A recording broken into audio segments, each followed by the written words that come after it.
मैंने सब एक साथ भेज दिया। Hello guys, welcome to set time bound गोल।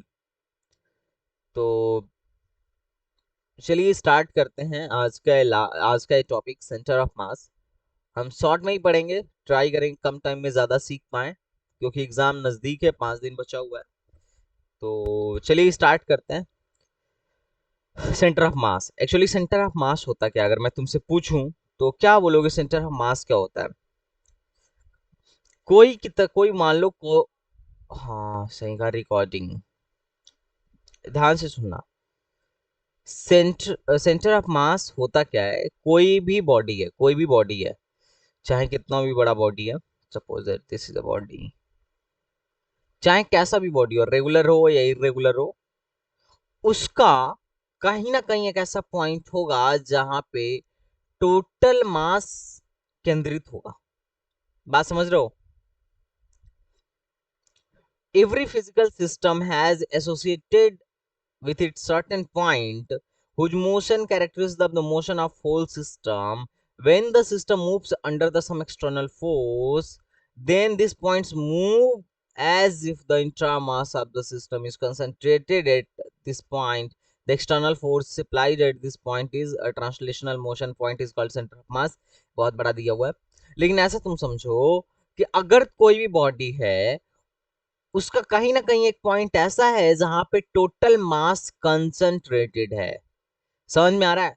मतलब अगर मान लो ये किसी एक्सटर्नल फोर्स की वजह से मोशन में है, किसी एक्सटर्नल फोर्स की वजह से मोशन में है, और मैं इसको स्टडी करना चाहता हूं, तो होल बॉडी को स्टडी करने के बजाय मैं इसके पॉइंट पॉइंट इसको एक पॉइंट से रिप्लेस कर दूंगा। जैसे मान लो ये 5 kg की बॉडी थी, तो मैं इसको एक पॉइंट से रिप्लेस कर दूंगा, और एक पॉइंट वही होगा सेंटर ऑफ मास।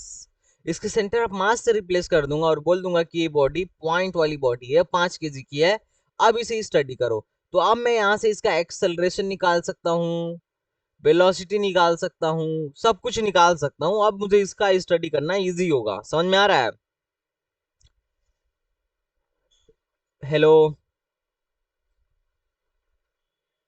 मतलब सेंटर ऑफ मास पॉइंट्स का, बॉडी का वह पॉइंट है, ये पॉइंट से बॉडी से बाहर भी हो सकता है, ध्यान रखना। ठीक है, ये कहीं पे भी हो सकता है। तो सेंटर ऑफ मास वह पॉइंट है जहां पे इस बॉडी का टोटल मास कंसंट्रेटेड है। टोटल मास क्या है? कंसंट्रेटेड है। जैसे फॉर एग्जाम्पल, अरे कुछ लोग ऐसे, तुम सपोज दैट तुम लोगों ने ऐसे कभी देखा है? कई लोग इसको मतलब कुछ चीजों को ऐसे एक एक उंगली पे रख के क्या करते हैं कि उठा लेते हैं। ठीक है? अरे देखा है कि नहीं देखा है? अरे देखा है। अब एक छड़ को तुम उंगली पे रख के उठा ले रहे हो। अब ये ऐसा तुम क्यों कर पा रहे हो? अगर तुम उस बॉडी के सेंटर ऑफ मास को ढूंढ लो, तो तुम्हें पता है कि सेंटर ऑफ मास, उस बॉडी का कंप्लीट मास, टोटल मास कहाँ पे है, कहाँ पे कंसंट्रेटेड है? उस सेंटर ऑफ मास पे। अब मान लो बॉडी 5 किलो की है, तो 5 किलो मतलब उसको ग्रेविटी कितने किलो से खींच रही है नीचे? 500 न्यूटन से। अबे यही ना, सॉरी, 50 न्यूटन से। 5 kg की बॉडी है तो ग्रेविटी उसे कितने से खींच रही है? 50 न्यूटन से खींच रही है। तो वो उस, अगर तुम एज्यूम करो ना, तो उस बॉडी का टोटल मास इस पॉइंट पे है और 50 न्यूटन नीचे लग रहा है, तो 50 न्यूटन ऊपर दे दो। तो इस पे अगर 50 न्यूटन ऊपर की तरफ दे दिए तो बॉडी रुक जाएगी। सिंपल सा लॉजिक है, हाँ या ना? नहीं समझ में आ रहा है? तो ऐसे तुम सोच सकते हो ना कि what is centre of mass. Centre of mass feel हो रहा है? मतलब इतने बड़े बॉडी को ना तुम एक छोटे से पॉइंट से रिप्लेस कर सकते हो। उसके उसका अगर सेंटर ऑफ मास पता चल जाए, तो उसको इस छोटे से पॉइंट से रिप्लेस कर सकते हो और सारा कुछ स्टडी कर सकते हो। चाहे एक्सेलरेशन हो गया, वेलोसिटी हो गया, काइनेटिक एनर्जी हो गया, सब कुछ स्टडी कर सकते हो। बात समझ में आया? जो एक्सेलरेशन इस छोटे से पॉइंट सेंटर ऑफ मास पे रखे उतने ही ग्राम के बॉडी का जो एक्सेलरेशन होगा, वही एक्सेलरेशन इस पूरे बॉडी का होगा। तो सेंटर ऑफ मास का ये बहुत बड़ा यूज है। तो देखो यार, अब सबसे मेन मसला आ गया ना, तुम सेंटर ऑफ मास को जान गए कि सेंटर ऑफ मास क्या है। तो तुम्हें सबसे पहले अगर किसी किसी बड़े बॉडी को उसके सेंटर ऑफ मास से रिप्लेस करना हो तो सेंटर ऑफ मास का लोकेशन भी तो पता होना चाहिए ना। जैसे मान लो एक छड़ है, मैं कह रहा हूं कि इसको एक उंगली पे खड़ा कर दो, तो कहोगे सर जी आप इसका सेंटर ऑफ मास ढूंढ लो, तो इसका सेंटर ऑफ मास कहाँ होगा, बीच में होगा। अब बीच में तुम उंगली लगाओगे, अब इसको क्या करोगे, एक पॉइंट से रिप्लेस कर दोगे। अब इस पे यहाँ अगर बीच में तुम इसी पॉइंट पे सपोर्ट दे दोगे तो रुक जाएगा, हाँ या ना। अरे बोलो। अगर मान लो मैं तुमसे कहता कि नहीं नहीं, तुम ना इसको यहाँ पे एक उंगली लगा दो, इधर इधर इधर की तरफ एक उंगली लगा दो, और इस छड़ को वैसे इस उंगली पे इधर लगा के रोक लो, तो क्या ये छड़ किसी भी दशा में रुक पाएगा। अरे तुम्हारी अगर उंगली, तुम उंगली इधर लगाते, छड़ के किसी एक सिरे पे लगाते, तो क्या ये रुक पाता, नहीं रुक पाता। ये वहीं रुक पाएगा जब तुम इसके सेंटर ऑफ मास पे उतना ही नॉर्मल दे दोगे जितना ग्रेविटी इसे जिस फोर्स से खींच रही है। आई थिंक समझ में आ रहा होगा तुम्हें। तो सबसे मेन मसला तो ये है कि सेंटर ऑफ मास ढूंढना। अरे सेंटर ऑफ मास ढूंढना सबसे मेन मसला है कि नहीं। तो कुछ चीजों के सेंटर ऑफ मास ना तुम्हें देख के भी पता चल जाएंगे। जैसे मैं कहूँ एक रॉड है, ये रेगुलर रॉड है, ऐसा नहीं है कि इरेगुलर है। अगर मान लो ये ऐसा होता है रॉड, इधर पतला होता है इधर मोटा होता, तो क्या इसका सेंटर ऑफ मास बीच में होता, यहाँ होता, किधर होता,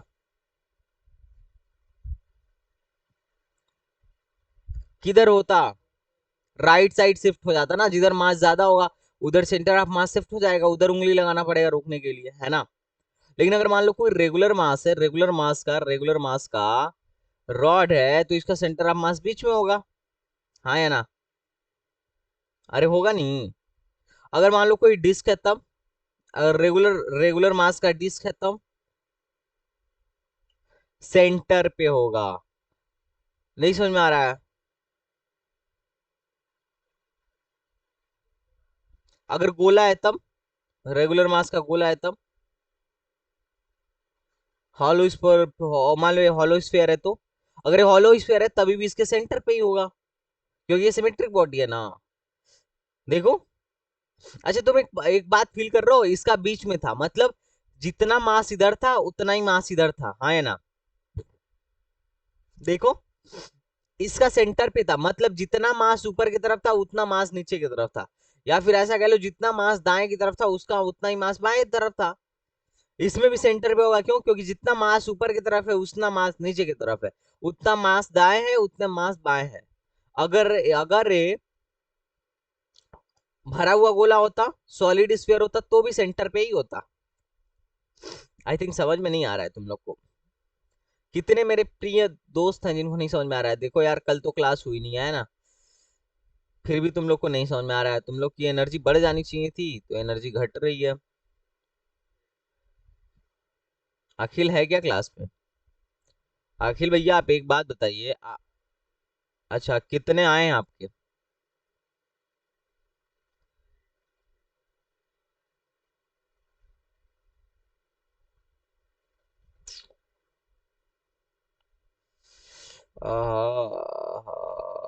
थोड़ा सा और मेहनत कर दी, इससे पहले वाले में कितना आया था।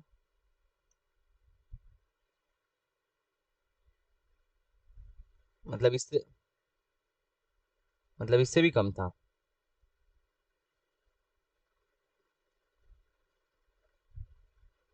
ओके। चलो कोई नहीं यार। एनएफएससी भर रहे हो तुम।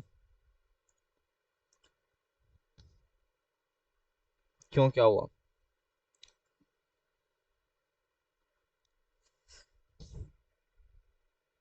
सो- हाँ एमयू दे लो, सोच लो। कौन सा वाला।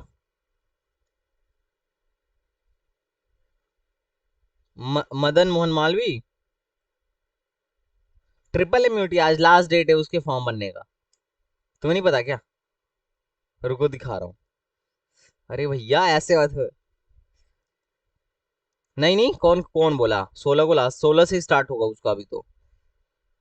देखो ये देखो ट्रिपल इम्यूनिटी है ना, मदन मोहन मालवीय, ये हमारे ही शहर में तो है, मेरे घर से बहुत ज्यादा दूर नहीं है।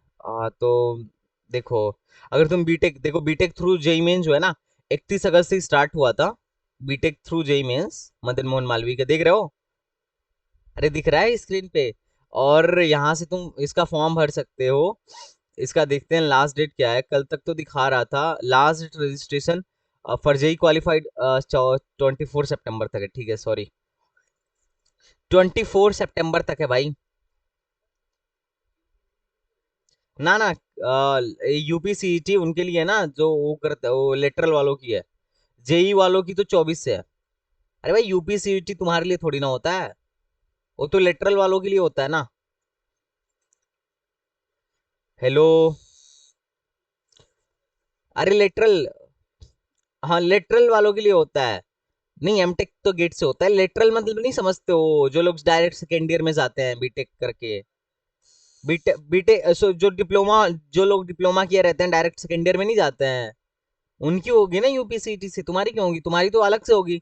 Last date of registration of JEE qualified candidate is 24 सितंबर। तो 24 सितंबर से पहले तुम इसका रजिस्ट्रेशन करवा लेना। और इसमें शायद ही मिले भाई, जानते हो जिस तरीके से लोग एएमयू के चाहने वाले हैं ना अलीगढ़ में, उसी तरीके से हमारे यहाँ ट्रिपल एम यूटी को लोग चाहते हैं। हमारे यहाँ नाम है इसका।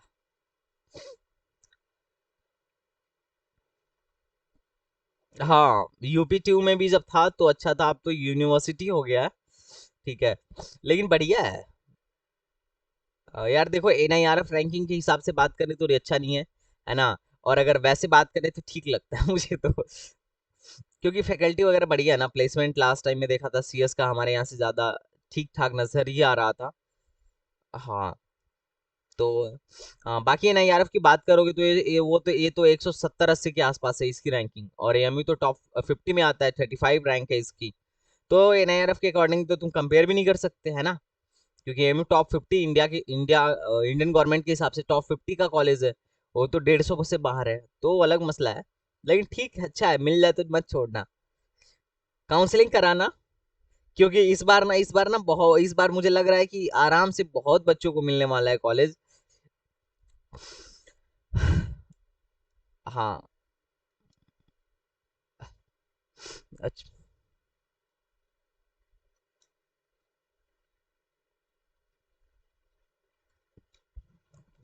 मे भी मिल सकता है। नहीं मैं काउंसलिंग करूंगा यार, मैं काउंसलिंग का ग्रुप बनाने वाला हूँ, पेड काउंसलिंग इस बार करने वाला हूँ, टेंशन मत लो। लास्ट टाइम भी किया था, इस टाइम उस पे करूंगा, ठीक है। तुम लोग अपना सारा डाटा दे देना, तुम लोग से पेड नहीं रहेगा, ठीक है, अपने बच्चों से पेड नहीं रहता है, तो टेंशन मत लो, तुम लोग डाटा दे देना, सबकी काउंसलिंग करवा दूंगा, ठीक है। तो जहां तक पॉसिबल हो सके ना, कोई भी अगर कॉलेज मिल रहा होगा तो मेरी नजर से बचेगा नहीं, मैं तुम्हें इन्फॉर्मेशन जरूर दूंगा, ठीक है। अगर 81 परसेंटाइल पे भी अगर कोई ना कोई यूपी में भी कॉलेज मिल रहा हो तो आई विल टेल यू, ठीक है। बाकी भरना तुम्हारी जिम्मेदारी है, बट सारी इन्फॉर्मेशन मैं तुम्हें निकाल के दे दूंगा, ठीक है। चलो भाई, इस समय किसी के फॉर्म, किसी के मतलब लगभग सारे फॉर्म तो निकल चुके हैं ना। जे एडवांस भरा जा रहा है, जे एडवांस, जे एडवांस की फॉर्म चल रहा है, स्टार्ट हो गया। तो अगर तुम भरना चाहो तो भर सकते हो आईआईटी के लिए। बाकी तो लगभग सारे फॉर्म निकल गए हैं, अभी एमयू पे ही फोकस करो। बाकी अगर जिसका भी 85 86 वगैरह भी है, यूपी टू में तो कॉलेज मिल ही जाएगा, लगभग मिलने की संभावना बिल्कुल है। 80 प्लस वालों को मिल सकता है यार, अगर ओबीसी कोटे से हैं, खासकर अगर यूपी से हैं तो। नहीं तो कोई बात नहीं, देखते हैं। अब देखो गाइज, हेलो गाइज, समझ में आ रहा, सेंटर ऑफ मास का कॉन्सेप्ट समझ में आया। हेलो। अब देखो, discrete n number of discrete particle के लिए सेंटर ऑफ मास निकालना है। अब डिस्क्रीट पार्टिकल मतलब मान लो बहुत सारे पार्टिकल यहाँ पे रखे हैं, एक इधर पार्टिकल है, एक इधर पार्टिकल है, एक इधर पार्टिकल है, एक इधर पार्टिकल है, एक इधर पार्टिकल है, एक इधर पार्टिकल है।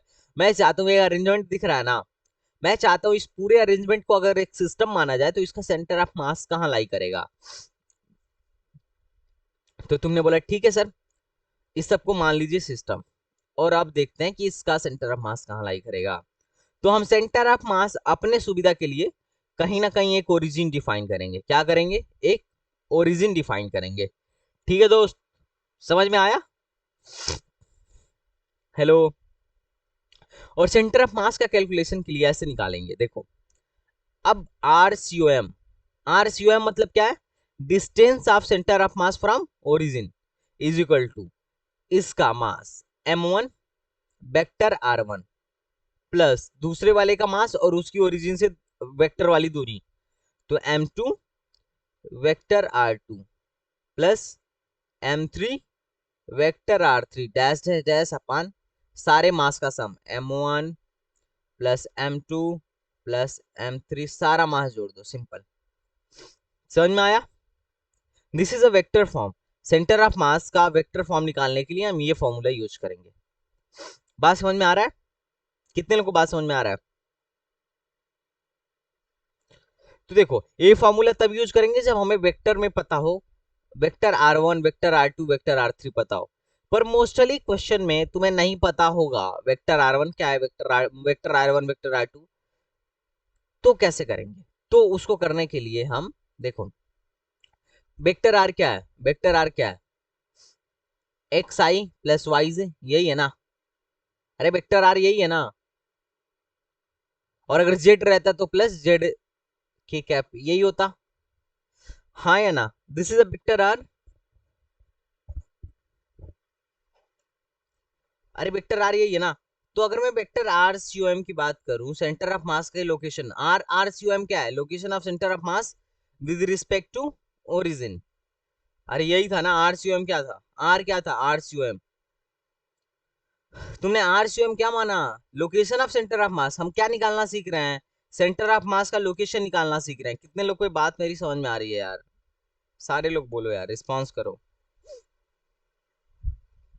रिजवान, कशिश, आ रही है ना? रिजवान तुम्हारा कितना आया जेई में?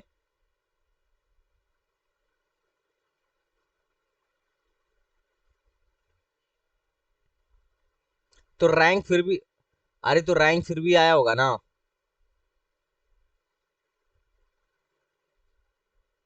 अरे एक भी नहीं दिए। अ, तो रैंक रैंक कितनी आए, रैंक? अब रैंक निकला, रैंक कब निकाला है उन लोगों ने? अब निकलेगा ना रैंक तुम्हारा, पहले बार में थोड़ी निकलता है, लास्ट वाले में निकलता है। देखो, तो आरसीओएम क्या होगा, एक्सयूएम प्लस वाईसीओएम प्लस जेडसीओएम, यही होगा ना? एक्स के डायरेक्शन देखो, टोटल सेंटर ऑफ मास निकालना है तो एक्स के डायरेक्शन में सेंटर ऑफ मास निकाल लो, वाई के डायरेक्शन में निकाल लो और जेड के डायरेक्शन में निकाल लो। तो एक्स सीओएम क्या होगा, कुछ नहीं होगा, m1 x1 plus m2 x2 plus m3 x3 dash dash dash upon m1 plus m2 plus m3। Y COM क्या होगा दोस्त, वाई सीओएम होगा M Y m1 y1 plus m2 y2 plus m3 y3 upon summation of m1 plus m2 plus m3 जितना भी है। ये तीनों formula समझ में आ रहा है? हेलो दोस्त, सेंटर ऑफ मास का फॉर्मूला समझ में आ रहा है?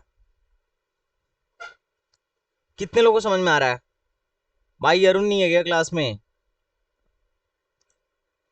तुम लोग मजा नहीं ले रहे हो यार पढ़ाई में आज, क्या दिक्कत है? आ रहा है ना, बेसिक सी बात है। तो देखो क्वेश्चन इस पे कैसे बनेगा, जैसे मान लो डिस्क्रीट में दिया, इन्होंने डिस्क्रीट में दिया, ठीक है, सपोज दैट इन्होंने डिस्क्रीट में एक क्वेश्चन दिया, एक क्वेश्चन दिया कि आप ये बताइए, क्वेश्चन दिख रहा है आपको? हेलो,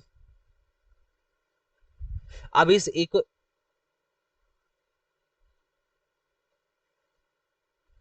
ठीक है, अब एक क्वेश्चन देखो एक बार यार।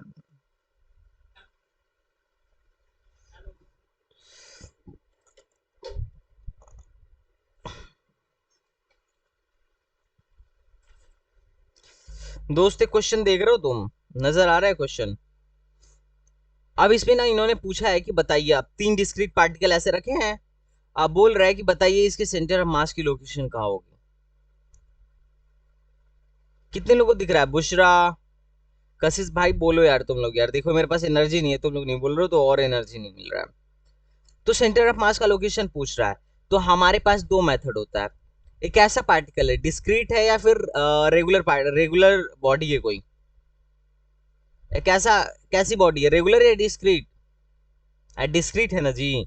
एक मास यहाँ है, एक मास यहाँ है, एक मास यहाँ है। अरे अलग अलग मास अलग अलग जगह पे रखा है, एक डिस्क्रीट सिस्टम है।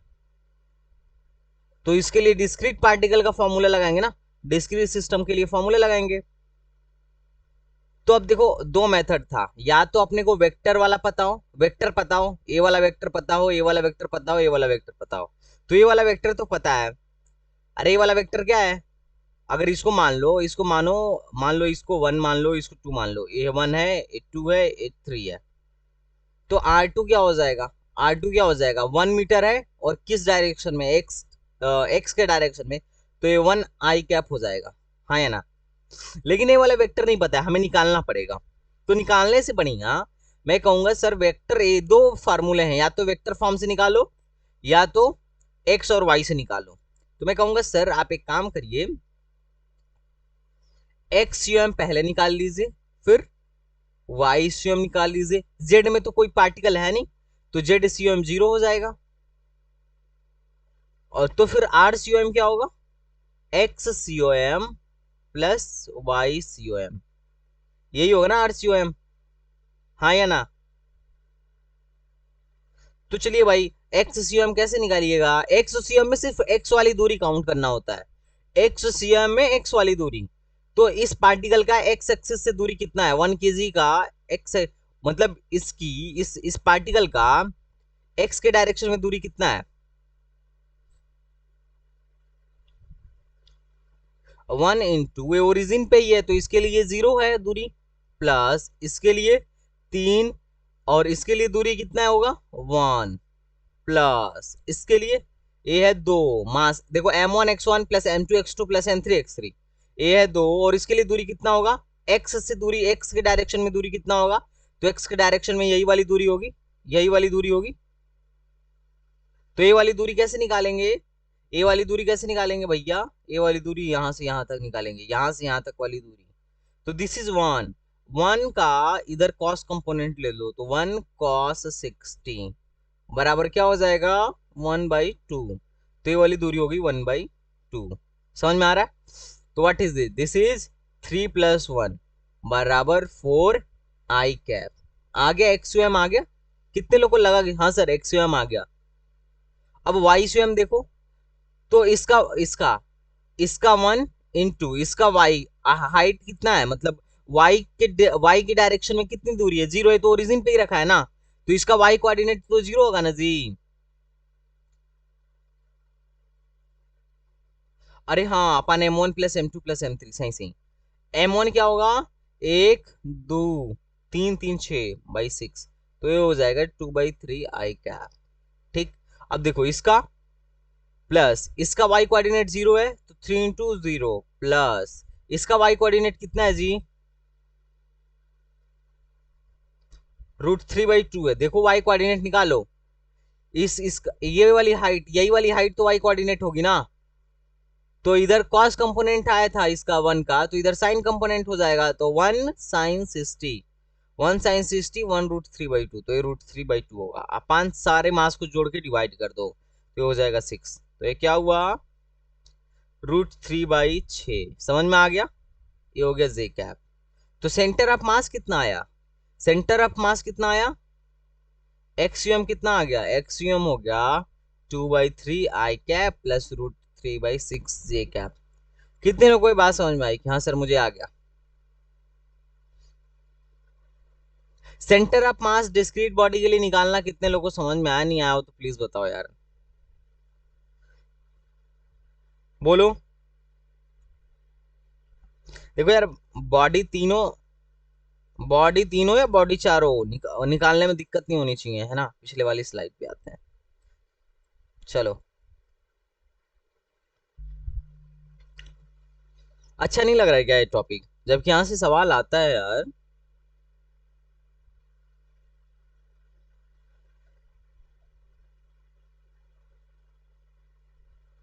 ठीक है।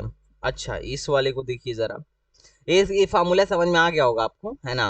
ये फार्मूला आपको समझ में आ गया होगा मेरे ख्याल से। अच्छा एक बात बताओ, सेंटर ऑफ मास किधर शिफ्ट होता है, सेंटर ऑफ मास, अच्छा ये समेशन दिख रहा है ना, मतलब अब मैं एक्स यूएम को डायरेक्ट ऐसे लिखूंगा, summation of X I M I upon summation of M. इसका मतलब क्या समझोगे? इसका मतलब है समेशन, मतलब sum x1 m1 x1 plus m2 x2 dash है dash upon summation of m, मतलब m1 plus m2 plus m3। समझ रहे हो? समेशन का मतलब तो समझते ही होगे, मैथमेटिक्स में पढ़े ही होगे। अब तुम लोग को मैथमेटिक्स क्या सिखाना है ना। अब देखो एक बात, if the origin is taken at the centre of मास, अगर ओरिजिन को कहां ले लिया जाए? सेंटर ऑफ मास पे ले लिया जाए, तो the centre of mass is the point about which the sum of mass movement of the system is zero. अब इस sum of mass movement, sum of mass movement समझना, मास मूवमेंट क्या होता है? m1 x1, इसको कहते हैं mass movement. क्या कहते हैं? मास मूवमेंट कहते हैं। क्या कहते हैं? मास मूवमेंट कहते हैं। तो अगर मान लो सेंटर ऑफ मास जीरो पे हो गया है, सेंटर ऑफ मास जीरो पे होने का मतलब एक्स यू एम बराबर जीरो और वाई यू एम बराबर भी जीरो। ये बात समझ में आया? हाँ है ना? अरे सेंटर ऑफ मास को ओरिजिन पे ले लिया ना तुमने, तो आर सी एम जीरो हो गया। आर सी एम जीरो होने का मतलब उसका एक्स कोऑर्डिनेट भी जीरो है, वाई कोऑर्डिनेट भी जीरो है। क्यों? क्योंकि सेंटर ऑफ मास ओरिजिन पे है। तो मैं कह सकता हूं m1 x1 plus m2 x2 plus dash dash dash mn xn upon summation of m बराबर जीरो होगा। इसको इधर भेज दो तो बोलोगे sir m1 x1 plus m2 x2 dash dash dash बराबर जीरो, मतलब mass movement is zero. I think am I correct? समझ में आया? अच्छा अब देखो, अगर तुम ओरिजिन अपने मन से कहीं और ले लो तो R1 R2 R3, R1 vector R2 vector R3 vector change होगा, लेकिन R centre of mass change नहीं होगा। तुम ओरिजिन कहीं पे भी लो, सेंटर ऑफ मास का लोकेशन चेंज नहीं होना है। ये जो हम ओरिजिन या कोऑर्डिनेट सिस्टम डिफाइन करते हैं, ये तो हम अपने हिसाब से डिफाइन करते हैं ना जी, हम अपने सहानुभूति के लिए डिफाइन करते हैं। ऐसा तो है नहीं कि अगर कोई बॉडी है, मान लो एक बॉडी है, इसका सेंटर ऑफ मास अगर यहाँ है तो ये फिक्स है, इसका सेंटर ऑफ मास यहाँ पे क्या है? फिक्स है। ओरिजिन आप इसको ले लो या यहाँ ले लो या यहाँ ले लो, ओरिजिन बदलोगे ना तो R1 R2 R3 बदलेगा, लेकिन सेंटर ऑफ मास का लोकेशन नहीं बदलेगा। ये बात ध्यान में रखना। ये बात समझ में आई?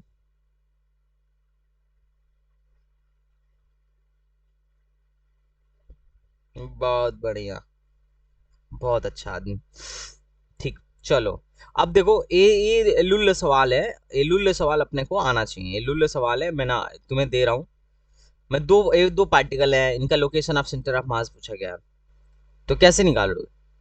बोलोगे सर इसमें वाई वाला तो फंडा ही नहीं है, क्योंकि वाई में कोई पार्टिकल ही नहीं है। वाई सी एम तो जीरो है ना, है कि नहीं? वाई सी एम जीरो है, कितने लोग को दिख रहा है?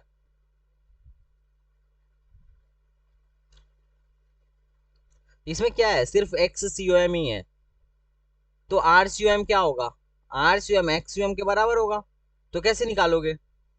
बोलोगे सर किसी एक को तो ओरिजिन डिफाइन करना पड़ेगा, किसी एक को ओरिजिन डिफाइन करना पड़ेगा। तो मान लो इसको तुमने क्या मान लिया, किसको ओरिजिन मानोगे, इसको या इसको? जिसको बोलो मैं मान लूंगा। चलो इसको तुमने मान लिया सर 0,0 है, तो तुम सेंटर ऑफ मास क्या लिखोगे? एक्स सी एम क्या लिखोगे? बोलोगे सर एक्स सी एम बराबर जो होगा ना, क्या होगा? इसका मास इंटू इसका एक्स कोऑर्डिनेट। इसका मास कितना है? 1, इसका एक्स कोऑर्डिनेट है 0, प्लस इसका मास 2 इंटू इसका एक्स कोऑर्डिनेट। एक्स कोऑर्डिनेट कितना है? एक्स बराबर 3 पे, ए है 3 अपान टोटल मास, तो ये हो गया 3। तो क्या हो गया? 6/3 बराबर 2। मतलब यहां से 2 पर, ओरिजिन से 2 की दूरी पर ना, तो ओरिजिन से 2 की दूरी पर सेंटर ऑफ मास है, यहाँ पे कहीं सेंटर ऑफ मास है। कितने लोगों को ये बात समझ में आया?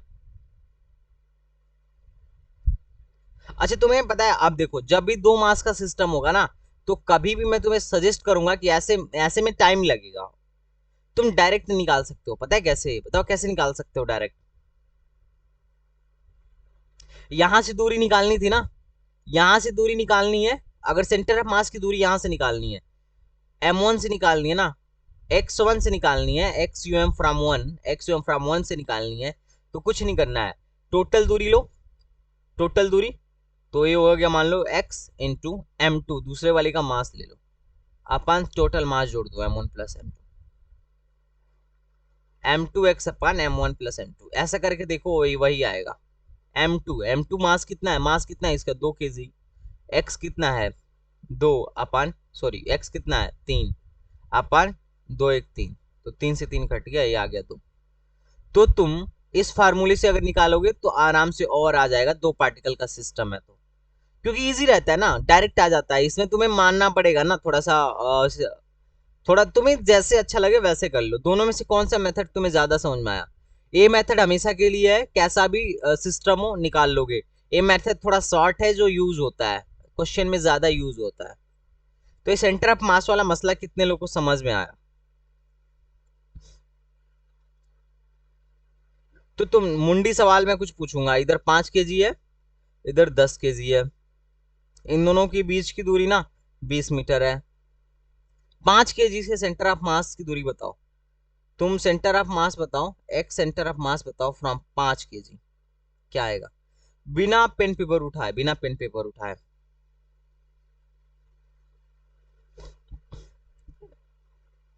10 कैसे करोगे? यहां से दूरी निकालनी है ना, तो ये वाला मास इंटू बीच की दूरी, तो 20 × 10 बटा टोटल मास, ये हो गया 15, 5 × 3 = 15, 5 × 2 = 10, 40/3 आंसर। ठीक, समझ में आ रहा है? अगर मान लो यहाँ पे 20 kg हो गया, यहाँ 40 kg हो गया, इनके बीच की दूरी 60 है, एक्स यू एम बताओ। यहां से बताना आप 40 से, x U am from 40 kg mass, X U am from 40 kg mass, location of centre of मास बताना है। क्या हुआ? 20, सिंपल, कैसे बोलोगे? 20 × 60 अपॉन टोटल मास 60, खत्म, 20 आ रहा। अच्छा, अगर मैं वर्टिकल में कर देता तो 20 और 40, इनके बीच की दूरी कर दिया 60। अब मैं तुमसे बोलूं कि 20 से बताओ सेंटर ऑफ मास का लोकेशन,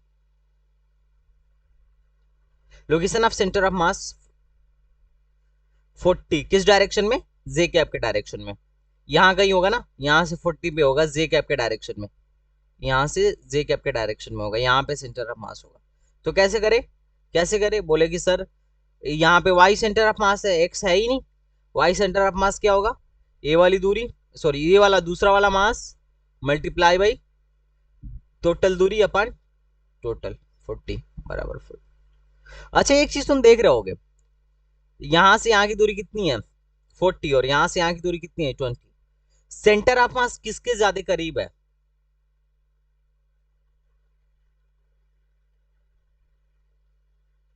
हाँ, तो सेंटर ऑफ मास हमेशा उधर शिफ्ट होता है, सेंटर ऑफ मास हमेशा उधर शिफ्ट होता है जिधर मास ज्यादा हो। समझ में आया? तो चलो थोड़ा सा ये सवाल क्यों ना थोड़ा सा खेल लिया जाए, एक लुल्ल सवाल में, देखो तुम लोग को कितना समझ में आया सेंटर ऑफ मास। कोई ऐसा है जिसे सेंटर ऑफ मास समझ में नहीं आ रहा है? मैं थोड़ा फास्ट ले जा रहा हूँ मुझे पता है, पर I know you can do this, क्योंकि हमें सिर्फ उतना ही पढ़ना है जितना काम का है।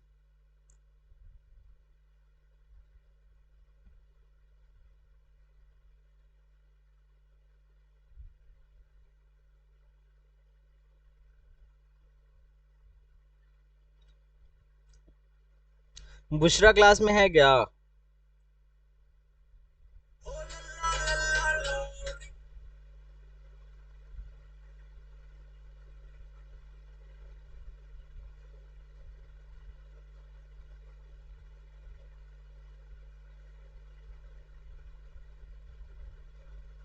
तो काहे आंसर नहीं दे रही हो जी बुशरा?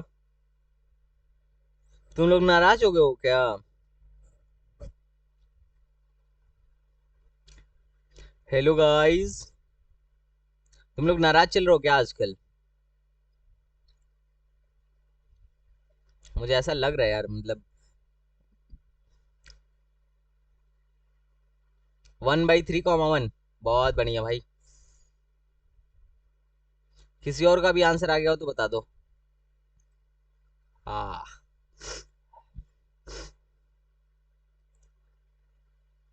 अच्छा कैसे निकालूं? एक्स यू एम वाले फार्मूले, X U M comma Y U M वाले से निकालूं या डायरेक्ट निकाल दूं, बताओ। मैं डायरेक्ट निकालता हूँ। यहां से दूरी डायरेक्ट निकालते हैं तो इधर कहीं होगा। तो क्या होगा centre of mass? X U M तो यहाँ होगा नहीं, यहाँ आर सी यू एम होगा, है ना? क्योंकि एक्स भी होगा वाई भी होगा, दोनों होगा, तो उसको कंबाइंड रूप से आर सी यू एम लिख देता हूँ। क्या होगा? दूसरा वाला मास इंटू बीच की दूरी अपन टोटल मास 6। तो 10 बट्टा ये हो जाएगा 5/3। ठीक है। यहां से 5/3 के डिस्टेंस पे होगा वो। अब देखो क्या पूछा है, कोऑर्डिनेट पोजीशन पूछा है, तो वेक्टर आर बराबर लिख सकते हो 5/3, है ना? अब पोजीशन पूछा है ना, तो इसका आर का एक्स और वाई कैप निकाल लो। तो देखो ए आर है, इसका इधर कॉस कंपोनेंट एक्स कैप निकलेगा, एक्स डायरेक्शन में जाएगा, और इसका साइन कंपोनेंट मतलब आर कॉस थीटा जो होगा ना, वो होगा एक्स डायरेक्शन में एक्स यू एम, और जो आर साइन थीटा होगा वो होगा वाई यू एम। ठीक बात है। अरे यही निकलेगा ना, ये डिस्टेंस है। अब इसका एक्स में निकालना चाह रहे हो तो इसका कंपोनेंट ले लो R cos theta, R cos 37, और इधर वाई कोऑर्डिनेट निकालना चाह रहे हो तो आर साइन 37 निकाल लो। तो इसका एक्स यू एम क्या लिखोगे? एक्स यू एम बराबर आर, आर क्या है 5/3, साइन 37 की वैल्यू क्या होती है जी? साइन सॉरी कॉस 37 क्या होता है? 0.8 होता है। और वाई यू एम क्या होगा? 5/3, और ये हो जाएगा 0.6। हाँ है ना? तो ये कितना हो जाएगा? 4/3 हो जाएगा मेरे ख्याल से, यही हो जाएगा ना? और क्या हो जाएगा? 3 दूना 6, 5 दूना 10 1। तो ये आएगा 4/3, 1। तो एक्स यू एम आ जाएगा 4/3, वाई यू एम आ जाएगा 1। कहाँ गलती कर दिए थे जी सूर्यांश? तो एक्स कॉमा वाई बराबर क्या आएगा? 4/3, मैंने कुछ गलती कर दिया है क्या? अरे कुछ मिस्टेक कराओ तो बताओ मित्रों। ठीक है ना, ऐसे ही आएगा ना? कोई दिक्कत तो नहीं है? सेंटर ऑफ मास कैलकुलेट करने में दिक्कत नहीं होना चाहिए, क्योंकि ये बेसिक है।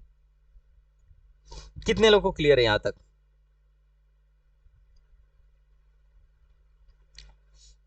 दो चार बेसिक बेसिक क्वेश्चन और करते हैं अपन लोग, है ना? उसके बाद थोड़ा बढ़िया सवाल करेंगे जो आया हुआ है।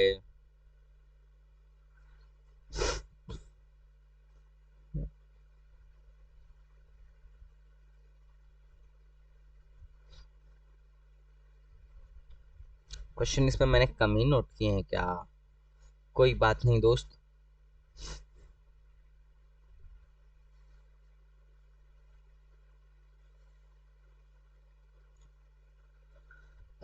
तेरी ही गलियों में हमारा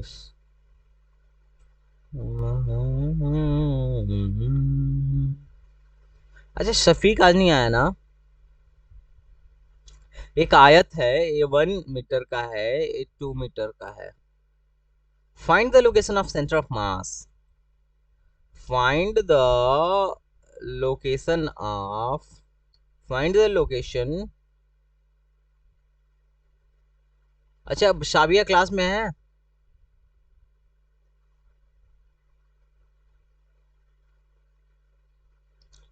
अच्छा मैं क्लास नहीं ले रहा था तो उसने तो कई बार कॉल किए थे, और अभी क्लास ले रहा हूँ तो क्लास में नहीं है। क्या दिक्कत है? सबको पता नहीं चल पाता है क्या? क्या गाइस? क्या हुआ? अरे तो इसमें टीचमेंट पे आता नहीं है क्या मैसेज वैसेज टीचमेंट के थ्रू कि क्लास स्टार्ट हो गया? हाँ ये भी दिक्कत है यार।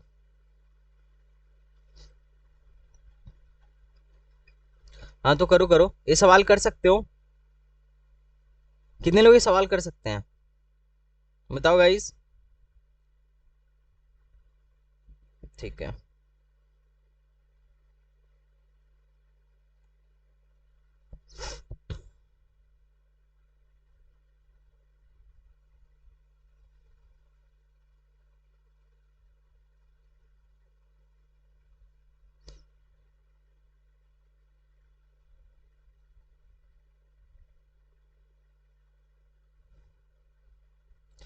आई थिंक तुम लोग को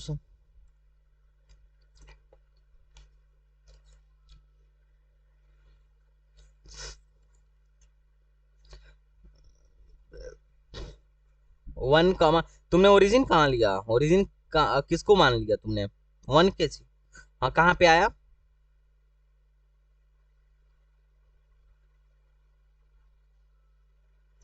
1,7/10। मैं चाह रहा हूँ ना कि तुम ना डायरेक्ट मुझे डिस्टेंस बताओ। 1 kg से डिस्टेंस बताओ, डिस्टेंस। नहीं देखो, ये वाली बात तो तुम्हारे हिसाब से है, कोई और मान लो ओरिजिन यहाँ माने तो उसका कुछ अलग आएगा। कोई ओरिजिन यहाँ माने तो उसका अलग आएगा, कोई ओरिजिन यहाँ माने तो उसका अलग आएगा, कोई सेंटर को ओरिजिन मान ले तो उसका अलग आएगा। तो मुझे डिस्टेंस बताओ। I am not interested in this. ठीक है दोस्त। 148।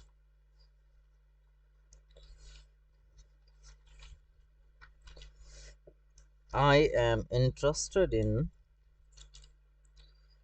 just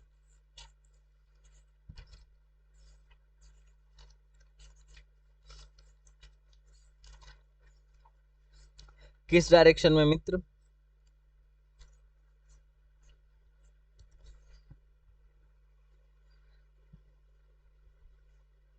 मित्र, डायरेक्शन बताओ, डायरेक्शन।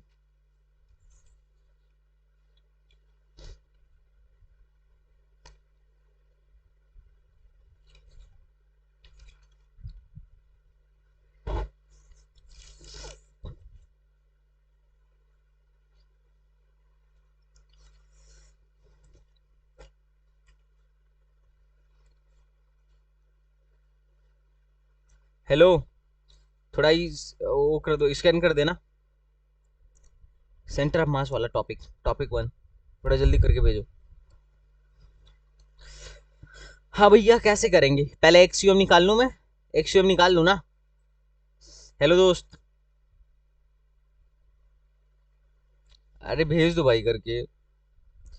एक्सियोम कैसे बोलोगे? बोलोगे m1 x1 plus m2 x2 dash S dash upon summation of m। इसका मास कितना है? 1। इसका ओरिजिन मान लो, इसने ओरिजिन 0 इसी को मान लिया, तो ये ओरिजिन से इसका डिस्टेंस कितना है? 0 प्लस 2, इसका डिस्टेंस 2 प्लस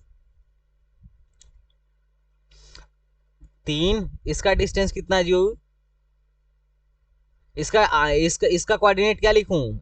x3 क्या लिखूं?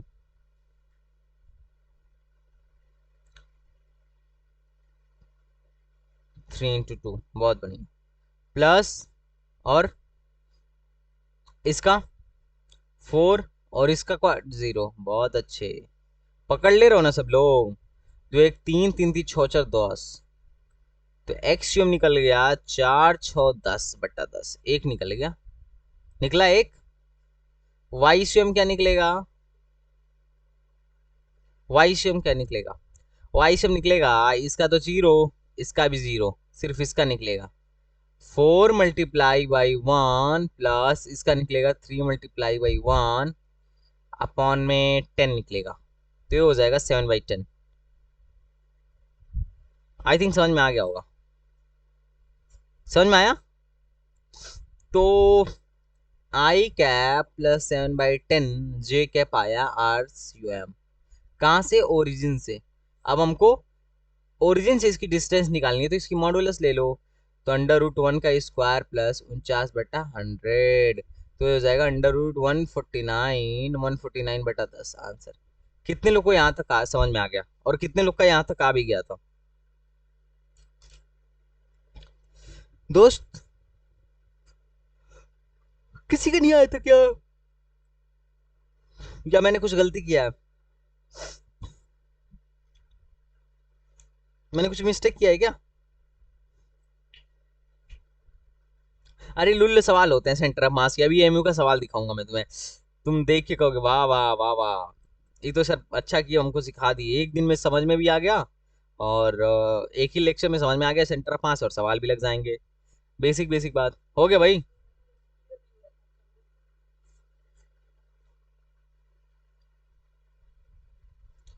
चलो अगला सवाल करते हैं।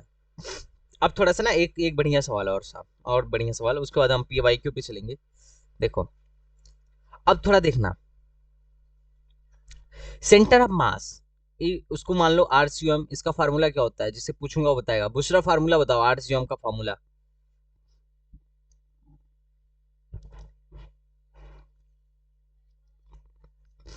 है मैं तो RCM पूछ रहा हूँ ना, तो कंबाइन करके तुम्हें बता देना चाहिए। M1 R1 plus M2 R2 upon summation of, ऐसा ही है ना बुशरा।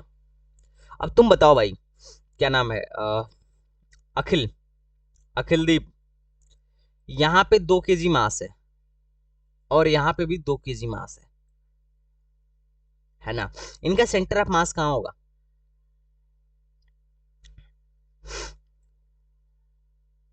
अखिल कहाँ है, इसका सेंटर ऑफ मास कहाँ होगा? ये अरेंजमेंट देख रहे हो, कहाँ होगा सेंटर? मिड पॉइंट पे होगा, ठीक। अब मैं कहूँ कि भैया इसको ना 2 kg और इधर शिफ्ट कर दो, तो ये हो गया 2 kg और शिफ्ट हो गया, इसको सॉरी 2 2 मीटर, और ये भी 2 मीटर और आगे शिफ्ट कर दो, तो कहाँ पे सेंटर ऑफ मास होगा? वही होगा ना। तो तो देखो इस पे ना 2 बार जेई सवाल बनाया है, 2 बार जेई में, AMU ने वालों ने भी सवाल बनाया है, ठीक है। BHU BSc में भी ये सवाल आया था, उन्होंने बोला, अब मैंने तो इस सिंपल सिमेट्री ली तो तुम्हें अच्छे समझ में आया। उन्होंने बोला कि एक मास इधर है, मान लो M मास, और इधर मास है 4M मास, इसको अगर मैं 4 मीटर लेफ्ट शिफ्ट करता हूं, तो इसको कितना आगे शिफ्ट करूं कि सेंटर ऑफ मास का पोजीशन चेंज ना हो? क्वेश्चन समझ में आया? जैसे अगर मैं बोलता ये 2 kg का था, इसको मैं 2 मीटर आगे शिफ्ट किया, तो इसको कितना मीटर आगे शिफ्ट करूं कि location of centre of mass change ना हो? तो क्या बोलोगे, सर इसको भी 2 कर दो, फिर मिड पॉइंट पे आ जाएगा, हाँ या ना? तो क्वेश्चन ये आया था। अभी तुम्हें क्वेश्चन समझ में आया? थोड़ा सा उन्होंने घुमाया है। कितने लोगों को लग रहा है सर थोड़ा सा क्वेश्चन घुमाया गया है, हाँ या ना? ठीक है, तो बड़ी बढ़िया बात कही। मैं इसकी ट्रिक बताता हूँ तुमको, क्या बताता हूँ दोस्त? ट्रिक बताता हूँ। एक क्वेश्चन पहले फील हुआ, यही वाला क्वेश्चन है, ये वही वाला क्वेश्चन है, सेम क्वेश्चन। अब तुम ना पहले अपने मन से इस सवाल को करो, कर सकते हो बिना ट्रिक के भी, बाद में मैं इसको सॉल्व करने का एक फाड़ू ट्रिक दूंगा, ठीक है। पहले अपने मन से करो ये सवाल।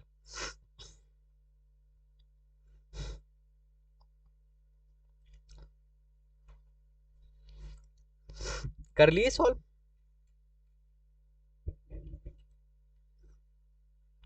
कुछ दिमाग समझ में आ रहा है कैसे सॉल्व करना चाहिए मुझे? हाँ हाँ करो करो।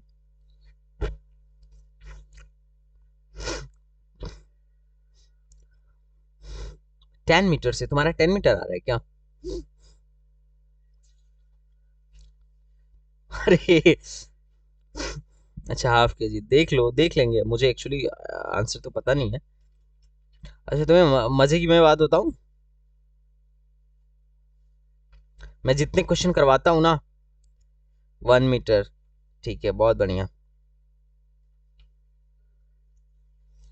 आ गया, और लोग को आ जाने दो।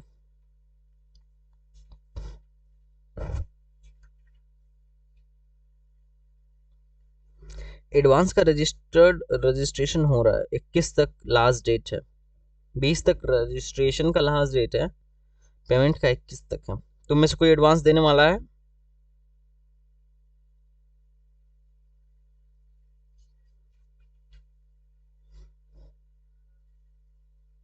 हाँ भरत, जिन, हाँ सही कह रहा हो, सही कह रहा हो, है ना, मैंने भी भरा था, मैं तो 12th के बाद ही भर दिया था और जबकि यूपी बोर्ड से था, तुम्हें पता है। और हमारे यूपी बोर्ड के स्कूल में तो ऐसे सवाल पढ़ाए भी नहीं जाते हैं। चलो 10 मीटर, अच्छा ठीक है। तुमने जैसे जिस मेथड से भी कराओ, बहुत अच्छा, बहुत उत्तम काम कर रहे हो तुम लोग, है ना। अब मैं बताता हूँ, ध्यान से सुनो।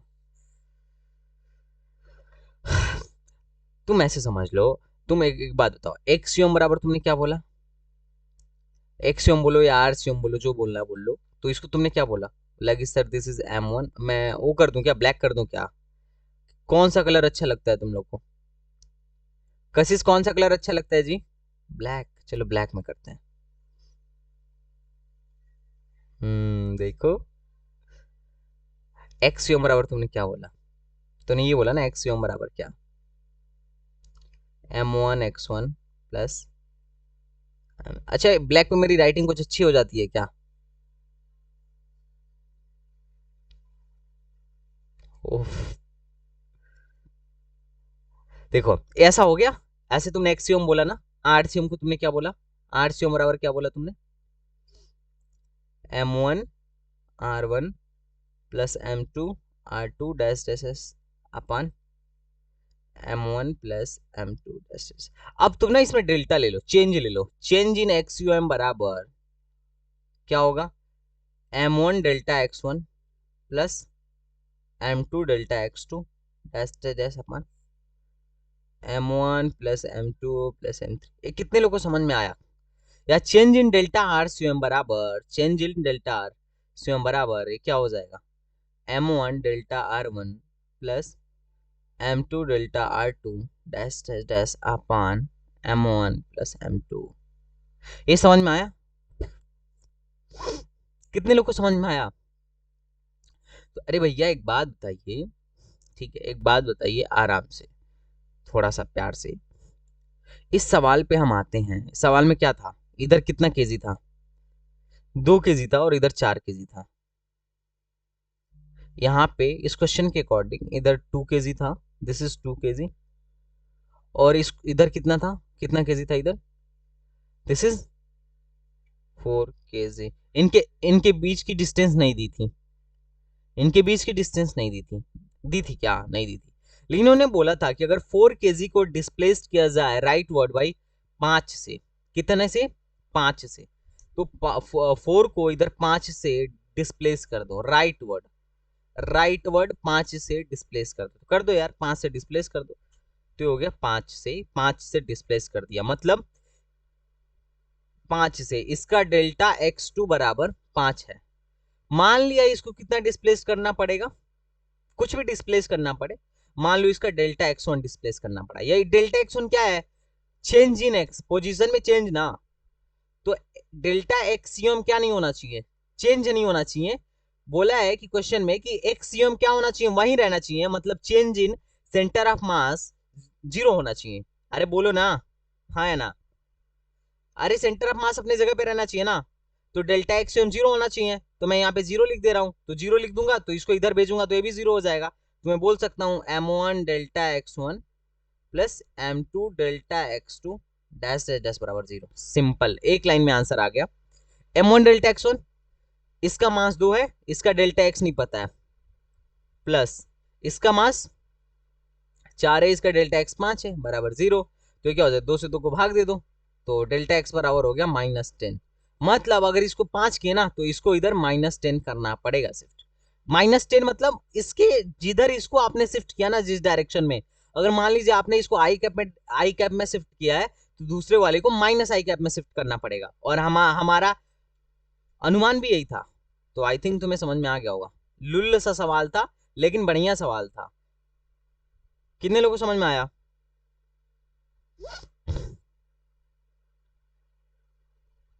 आ गया ना, अरे तो समेशन करोगे तो कर लो ना, इधर 0 है ना, इधर 0 है तो समेशन वाले से भाग, इधर गुणा भी करोगे यही डेल्टा MI से, तो क्या हो जाएगा, वो तो 0 में गुणा करे तो 0 ही हो जाएगा ना, अरे यहाँ डेल्टा एक्सियम 0 है ना, शिफ्ट इन सेंटर ऑफ मास 0 होना चाहिए, इसने बोला है कि चेंज नहीं होना चाहिए, कितने लोगों को फील हो रहा है, किस पर भेजे हो, आई थिंक तुम लोग को समझ में आया, अब एक सवाल करो, एक और सवाल, अब इसको करो, अब इस मेथड से करो जो मेथड मैं दिया हूं, अच्छा मेथड लगा, अपने पुराने वाले मेथड से करते ना तो अब इसमें फंस जाते, लेकिन इस वाले मेथड से करोगे तो एकदम क्रिस्टल क्लियर है तुम्हें कि करना क्या है, मेरे ख्याल से तो मुझे तो क्रिस्टल क्लियर हो गया था जब मेरे टीचर ने मुझे समझाया था, तो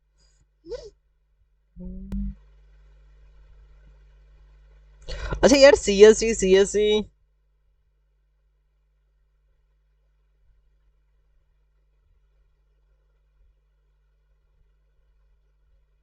ग्रुप पे सारे बच्चे मैसेज करते हैं कि सीएससी कितने मिलेगा, सीएससी कितने मिलेगा। वो तो छोड़ो यार। यार अरे वो वीडियो के नीचे कुछ नंबर है ना, नंबर नहीं दिया रहता है मेरे चैनल के नीचे, उस पे बच्चे कॉल कर रहे हैं काफी। और एडमिशन लेने के लिए वो नंबर है, इंक्वायरी के लिए कॉल करने लग रहे हैं।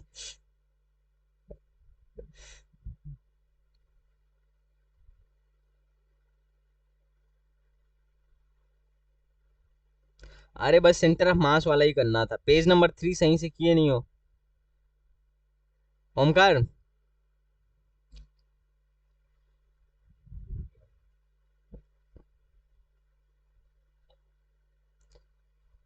बुक देना भाई, बुक देना।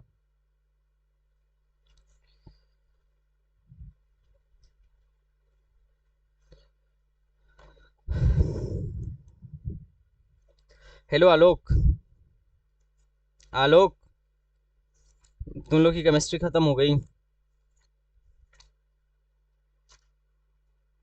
अनाउंस। कब तक खत्म हो जाएगा तुम लोग का? उनसे आज आया था यहीं पे, तो हम लोग प्लानिंग बना रहे हैं कि पेपर पेपर सॉल्व करवाएं तुम लोग का अब। पेपर समझ रहे हो ना, प्रीवियस ईयर का, क्योंकि उससे थोड़ा तुम्हें आइडिया होगा अच्छा खासा। हाँ, हाँ हमारे यहाँ है।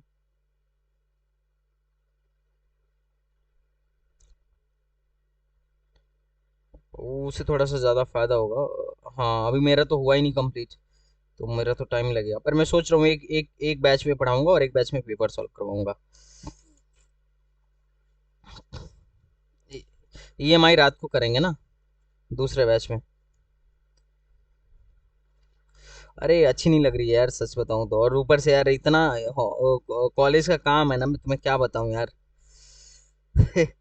कॉलेज वाले अलग बैंड बजा देते हैं भैया। आओ, तुम आ रहे हो ना बीटेक में, देखना हाल चाल। तुम यही एक ही बात कहोगे, सर आप कैसे हैंडल करते हो। सच में कहूँ तो, अगर पता है अगर ऑफलाइन रहता ना, -18, ओके देख लेते हैं। अगर ये ऑफलाइन रहता ना अभी, तो फिर नहीं हैंडल हो पाता, पर ऑनलाइन है ना, तो थोड़ा हाँ तो थोड़ा मैं ले ले रहा हूँ काम। उसका फायदा उठा ले रहा हूँ मैं भी, ऑनलाइन होने का। ऑफलाइन अगर होता ना तो किसी से भी हैंडल नहीं हो पाता, मैं क्या कोई भी नहीं हैंडल कर पाता। कुछ लोग हैं सीनियर जो कोचिंग खोले हुए हैं, स्ट्रेटजी वगैरह, लेकिन वो लोग सिविल के हैं, तो सिविल में ज्यादा वो नहीं रहता है, मतलब थोड़ा सा उतना प्रेशर नहीं रहता है सिविल में। यहाँ की सिविल डिपार्टमेंट जो है ना, थोड़ी सी ढीली है, ढीला समझते हो ना, क्योंकि उन्हें भी पता है प्लेसमेंट तो होना नहीं है ना। तो सोचते हैं गवर्नमेंट जॉब की तैयारी कर रहा है बच्चा गेट वगैरह की, तो कर लेने दो, तो ये थोड़ा सा कोऑपरेट कर लेते हैं। लेकिन यार सीएस और इलेक्ट्रॉनिक्स, खासकर इलेक्ट्रॉनिक्स, ये वाले कहीं का नहीं छोड़ते हैं भैया।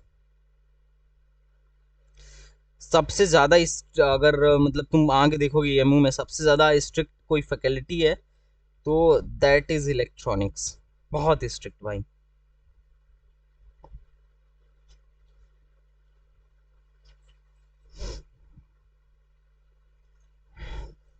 हमारे यहाँ के लगभग सारे लोग। अच्छा इस सवाल को करना है ना, तो देखो यार, टू पार्टिकल, ओके, क्वेश्चन देखो, क्वेश्चन में two particle of mass 1 kg and 2 kg lie on the same line. तो आओ बनाते हैं इनके हिसाब से, इधर 1 kg है और इधर कितना केजी है, 2 kg है। ये क्या कर रहे हैं भैया, सेम लाइन में लाई कर रहे हैं, तो ये लाइन भी बना दिया मैंने, जो जो कह रहे हैं वो मैंने कर दिया। अब क्या कह रहे हैं, 2 kg को कितना डिस्प्लेस्ड किया जा रहा है, 10 centimetre rightward, 10 metre rightward, तो ये 10 मीटर इन्होंने राइट वर्ड शिफ्ट कर दिया। तो मैं क्या लिखूंगा, इसका डेल्टा x2 बराबर 10 लिख दूंगा, और पॉजिटिव एक्स में शिफ्ट कर रहे हैं तो पॉजिटिव ले लिया, ठीक। और ये बोल रहे हैं कि इसको किधर डिस्प्लेस करें कि centre of mass 2 centimetre rightward shift हो जाए। तो इसका सेंटर ऑफ मास किधर था, बीच में था ना, इधर इसका सेंटर ऑफ मास बीच में था। अरे था ना सेंटर ऑफ मास बीच में। अब बोल रहा है कि इसको किधर शिफ्ट करें। तो मुझे नहीं पता इसको किस डायरेक्शन में शिफ्ट करेंगे। मान लो तुम लो बोल दो कि सर हम इसको एक्स डेल्टा एक्स से शिफ्ट करेंगे, मुझे नहीं पता डायरेक्शन। वो तो बाद में प्लस माइनस डायरेक्शन खुद आ जाएगा, लेकिन इसका डायरेक्शन तो पता है ना, राइट वर्ड। राइट वर्ड मतलब आगे। तो ये कितना शिफ्ट किया गया, 2 सेंटीमीटर राइट वर्ड, मतलब डेल्टा एक्स यू एम बराबर कितना आ गया, 2 मीटर आ गया। तो भाई मुझे फार्मूला आता है ना, मुझे फार्मूला आता है, मुझे क्या फार्मूला आता है, डेल्टा एक्स यू एम बराबर क्या होता है, m1 delta x1 plus m2 delta x2। बोलो मेरे साथ। अरे तुम लोग बोल नहीं रहो यार, मेरे साथ बोलो। ठीक। यहाँ पे क्या लिखूं, बोलते रहो।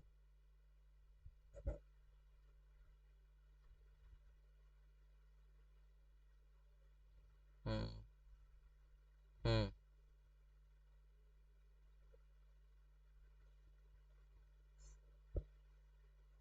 ये क्या हो गया, 6 - 20 बराबर डेल्टा x1। कितने लोग का डेल्टा x बराबर -14 आया था, मतलब इस डायरेक्शन में -14, मतलब इस डायरेक्शन में 14 मीटर डिस्प्लेस करना पड़ेगा। कितने लोग का इतना आया था,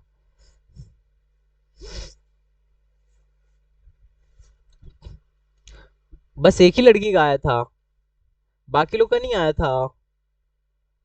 हाँ तुम लोग ने बताया। अनु तुम्हारा आजकल आजकल आंसर नहीं आ रहा है क्या।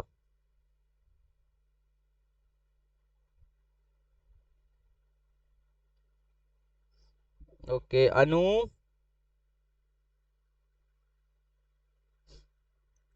अच्छा तुम लोगों ने एक वीडियो आजकल वायरल हो रहा है, तुमने वो देखा था, हेलो मैं मेरा हिंदी ग्रामर का होमवर्क है। अरे नहीं देखा।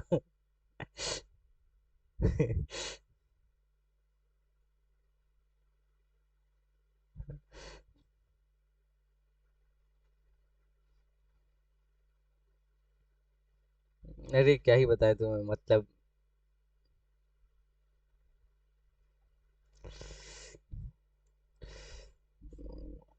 तुम में से किसी ने भी नहीं देखा कि हेलो मैम मेरा हिंदी ग्रामर का वो है, होमवर्क है।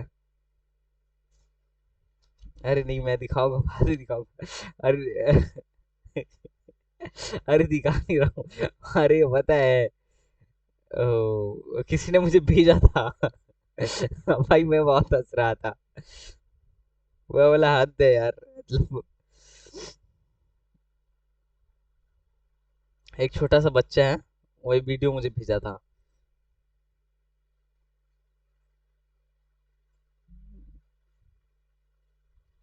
मुझे बहुत हंसी आ रहा था।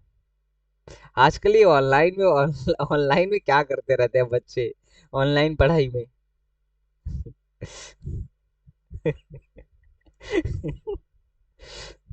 हाँ भाई। तो अब तुम्हारा काम, पहला एमयू का सवाल आपके स्क्रीन पर आई थिंक आपको दिख रहा होगा। कितने लोगों को दिख रहा है, भाई गलती मत करियो, बता रहा हूँ, तुम्हारे मुंडी कसम है।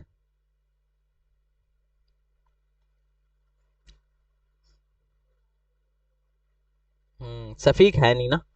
हाँ नहीं जानबूझ के नहीं, मतलब आराम से ठंडे दिमाग से करना, इसमें कुछ है नहीं। एएमयू वालों ने इतना लुल्ल सवाल दिया था ना कि तुम आराम से इसको कर लोगे, कोई दिक्कत नहीं है।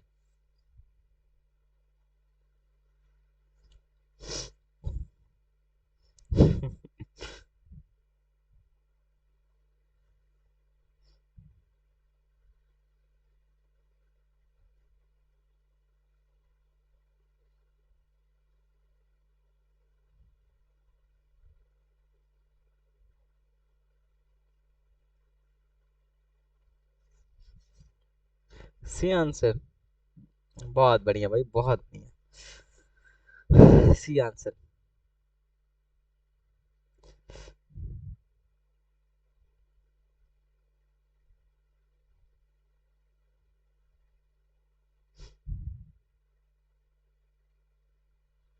ठीक है, और किसी का।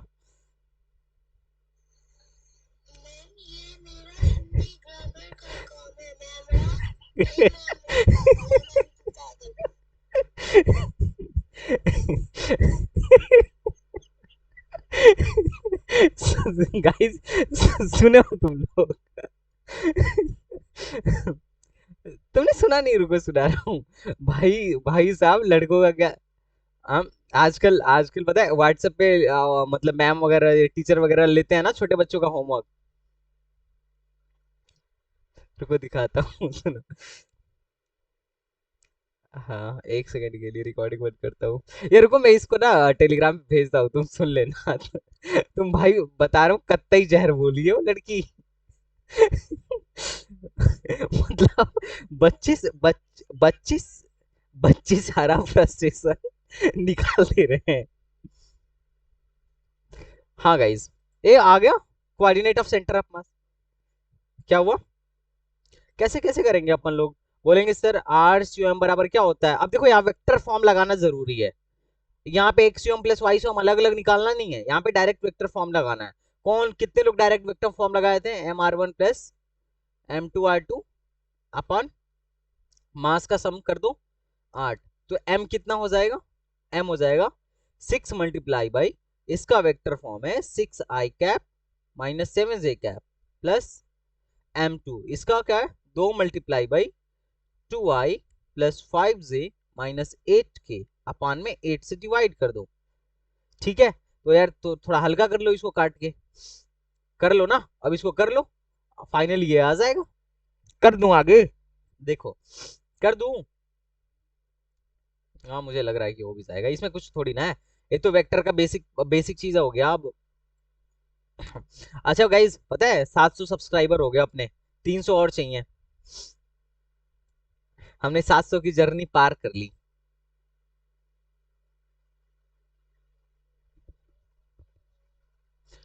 लाइव तो कभी भी जा सकते हो। मोनेटाइजेशन हो जाएगा ना, 1K जैसे हो जाएगा। 1K 1K।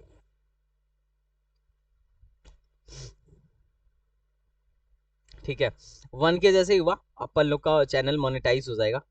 ठीक है, तो फिर मुझे भी थोड़ा बहुत सुकून मिल जाएगा कि वाह वाह, मजा आ गया। अच्छा देखो, सेम क्वेश्चन देखो, ईएमसीटी वालों ने रिपीट कर दिया है, लेकिन यहाँ पे इन्होंने वेलोसिटी की बात की। हम वेलोसिटी को देखेंगे अभी, वेलोसिटी पे भी हम बात करेंगे, एक्सेलरेशन पे भी हम बात करेंगे। लेकिन एक सवाल आपके लिए 19 जेई का सवाल है। देखो, ये जम्मू एंड कश्मीर और सीईटी 2 बार रिपीट हुआ है। ठीक है, ये तुम क्वेश्चन नंबर 31 करो, थोड़ा सेंटर ऑफ मास पे कर लो, फिर हम लोग आगे बढ़ेंगे, लेकिन क्वेश्चन नंबर 31 जल्दी से कर लो मेरे सामने। आई थिंक तुमसे सवाल ही लग जाएगा, मेरे ख्याल से तो लग जाना चाहिए, बट अगर ना लगे तो अलग बात है।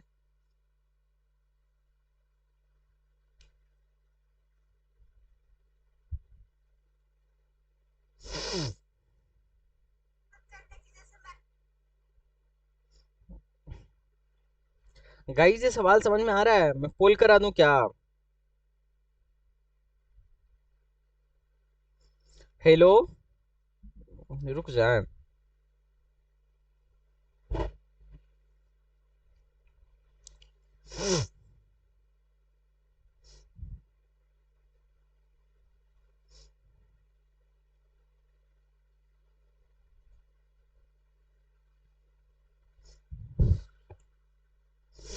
हम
मेरे प्यारे मित्रों, नहीं आया ना?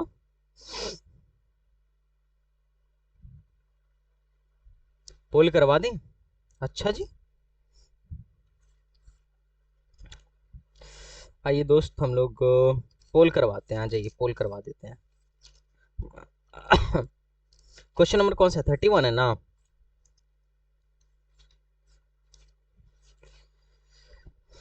हाँ, 31। पोल पे आते हैं।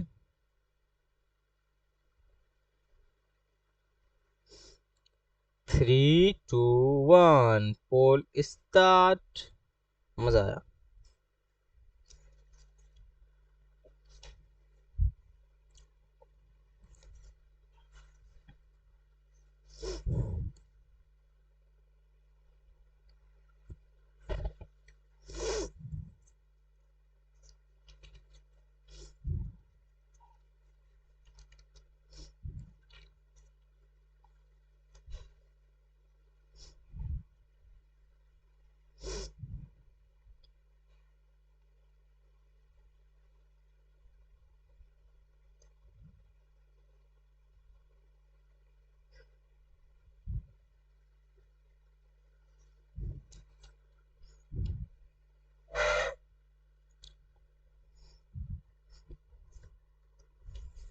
हम्म।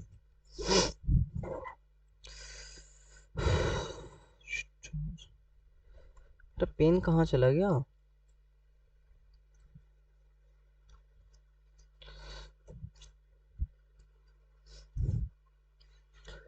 मित्र, 4 लोगों का आंसर सही आया, बुशरा ने आंसर नहीं किया। हाँ भाई बुशरा, आपने आंसर कहाँ नहीं दिया जी? आ, लेट से आंसर आया। ओके, और एक कौन है? हाँ भाई अनु, कैसे गलती हो गई ये बताओ। अनु, ये बेचारी कुछ बोलती नहीं है यार, बड़ी शांत रहती है। ओके, कैलकुलेशन में। अच्छा भाई लोग, एक बात बताओ, हैं, इस सवाल को अगर मुझे हल करना हो तो कैसे करना चाहिए मुझे? इसका कोऑर्डिनेट पता है अपने को, इसका कोऑर्डिनेट पता है, इसको ओरिजिन ले लो। एक को एक खुद बोल रहा है कि भैया ओरिजिन लीजिए। तो एक्स सीओम कैसे निकालोगे? बोलोगे सर जी एक्स सीओम जो होगा ना, इसका मास इंटू दूरी। तो इसका मास 0 है, प्लस इसका मास m अपान 1, प्लस इसका m इंटू। भैया बताइएगा दूरी क्या ले ले? इसका x कोऑर्डिनेट क्या होगा? यहाँ पे x, y में x क्या होगा? इसका x कोऑर्डिनेट क्या होगा? तो बोलोगे गुरु जी इसका x कोऑर्डिनेट जो है ना, एंगल 60 है, तो यही वाला होगा एक्स कोऑर्डिनेट। ये दूरी एक्स कोऑर्डिनेट होगी, तो ये कैसे निकलेगा? 1 cos 60। ये अभी सवाल कराया था यार मैं, पता नहीं कैसे तुम लोग भूल गए। पता नहीं कैसे भूल गए यार। cos 60 की वैल्यू होती है 1/2, तो ये हो गया 1/2 अपान में सारा मास जोड़ दीजिएगा 3m। m से m को शहीद करिए, चलिए ये हो जाएगा 3/2m। तो ये हो जाएगा 3, कट गया 1/2। अब देखो 1/2 किस में आ रहा है? इसमें आ रहा है, इसमें आ रहा है, इसमें आ रहा है। हम गलती कर दिए जानते हो, हमको 1/2 पहले निकालना ही नहीं चाहिए था। चलो अब एक्स हम निकल गया, वाई हम निकालते हैं। एक ही से आंसर फरियाद आता, पर कोई बात नहीं। वाई हम निकालने के लिए इसका जीरो, इसका जीरो, सिर्फ इसका ही होगा, और इसका होगा √3/2 अपॉन 3m।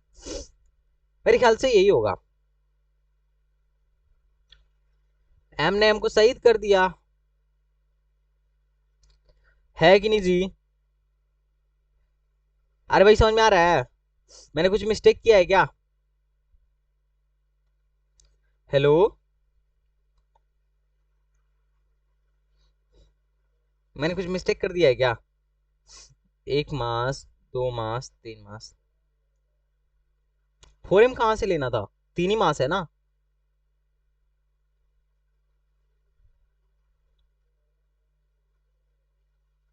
अच्छा, ऊपर वाले का 2m है। अरे बताओ, ये गलती कर रहे हैं सब, हैं? तो इसको क्या कर लो ना, 2m कर लो, और इसको क्या कर लो, यहाँ पे एक 4m कर लो। अब कर लो इसको, तो ये हो जाएगा 2 से 2 कट गया, ये हो जाएगा √3/4। तो answer number C, this is answer. समझ में आ गया दोस्त? आई थिंक समझ में आ गया होगा। आ गया। तो this is a very simple सवाल। ठीक है, अब देखो थोड़ा सा हम आगे बढ़ते हैं। अब ध्यान से सुनना। तुमने बोला कि सर आर सी एम बराबर जो है ना, आर सी एम बराबर क्या है, फार्मूला बोलो मेरे साथ, बोलो यार।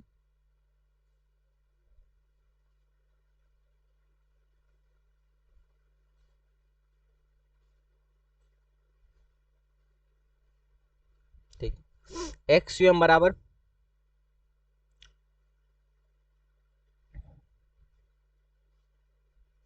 सारे लोग बोलो, गधेड़े हो गया तुम लोग, ये बोलते कहा नहीं है सब्जी। पैसा वैसा दे लेते हो क्या तुम लोग बोलने का, फीस उस है कुछ तो बताओ, फीस उस दे रहे हैं तुमको।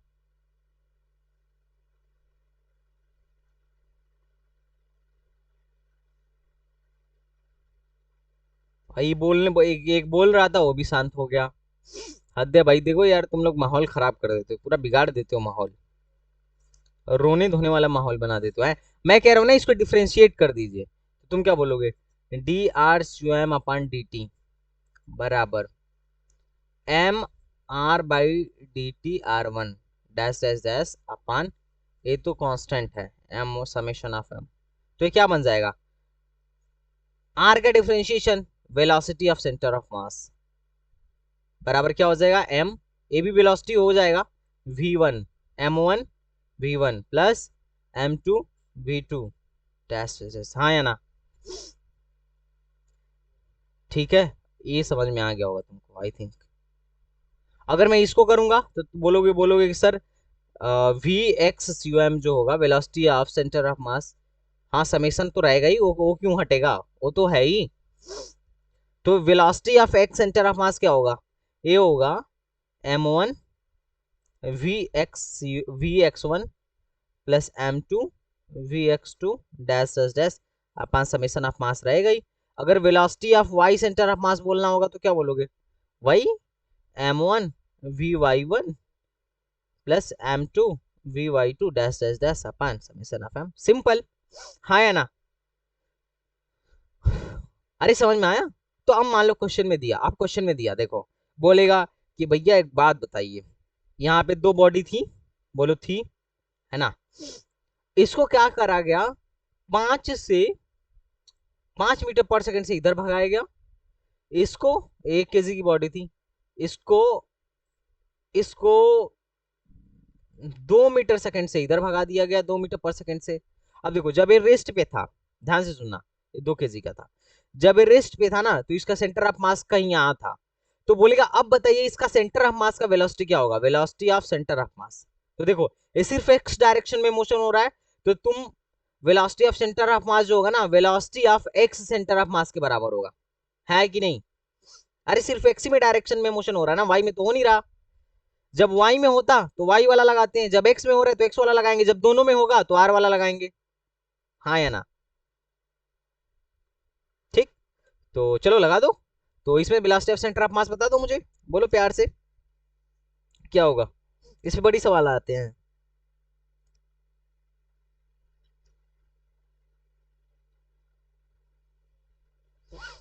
हाँ 1 इंटू, बिल्कुल करेंगे भाई, वेलोसिटी कैसी क्वांटिटी है। हाँ, उसके बाद +2 इंटू अपान मास 3, तो ये हो जाएगा क्या, -5 + 4/3, तो ये हो जाएगा -1/3 answer, velocity of centre of mass. Minus क्या दर्शा रहा है कि वेलोसिटी किधर से भागेगा, सेंटर ऑफ मास किधर भागेगा, इधर से भागेगा, हाँ है ना। प्रेम से समझ में आ गया बात, प्रेम से कहानी समझ में आ रही है, बहुत बढ़िया। तो एक एमयू में आया हुआ सवाल करो। देखो जब तक हम लोग प्रीवियस ईयर नहीं लगाते ना, पेट की पानी पचती नहीं है, बात तो समझ रहे हो ना तुम, किसके किसके पेट का पानी पच जाता है, बोलो भाई।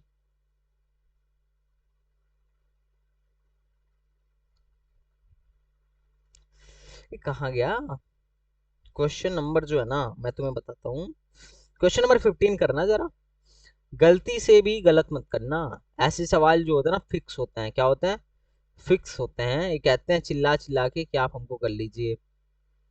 क्वेश्चन नंबर 14, क्वेश्चन नंबर 15, ये देख रहे हो कितने बार कहाँ कहाँ आया है। बिटसेट में आया है, एएमयू में आया है, जामिया में आया है, एक ही सवाल है ना। लुल्ल सवाल है। हाँ, बहुत बढ़िया।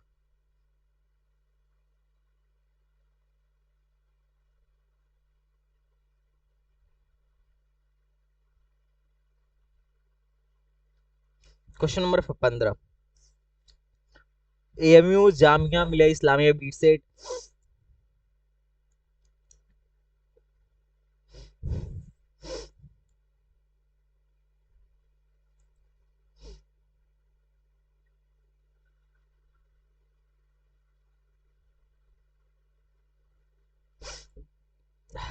मिसकंसेप्शन जो है ना यहाँ दूर हो जाएगा।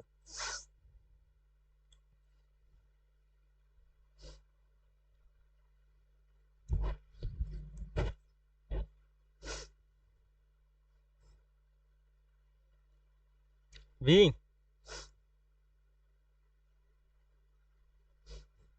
बहुत बढ़िया।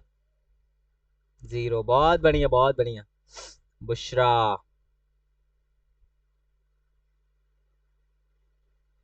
श्रेयांश। और कुछ, और कोई? जीरो। और कोई? बहुत बढ़िया। +1। और कोई?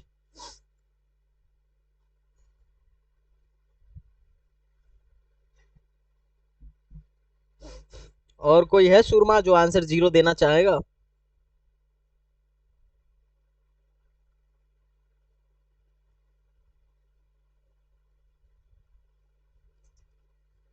कोई सुरमा है?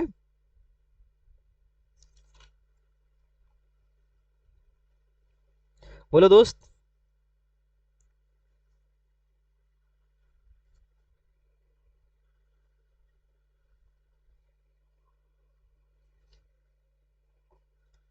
किसका कौन सा क्वेश्चन है?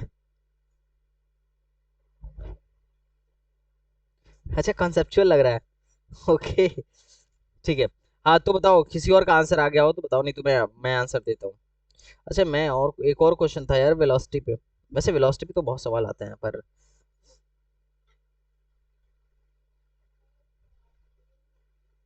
रीजन वजन कुछ बताओ कि वैसे ही।